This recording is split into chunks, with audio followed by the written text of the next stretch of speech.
Hello साथीहरू, आज चाहिँ हामी यहाँ डाँडामा घुम्न आएको छौँ है।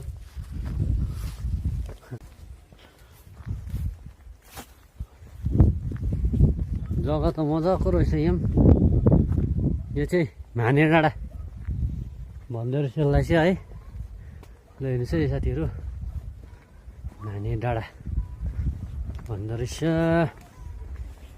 जग्गालाई चाहिँ है।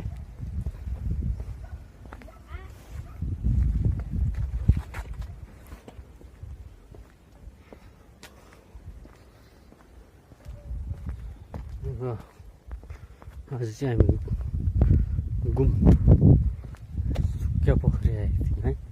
तपाईँहरूलाई चाहिँ अब हिमाल देखाउँदैछु म साथीहरू हो।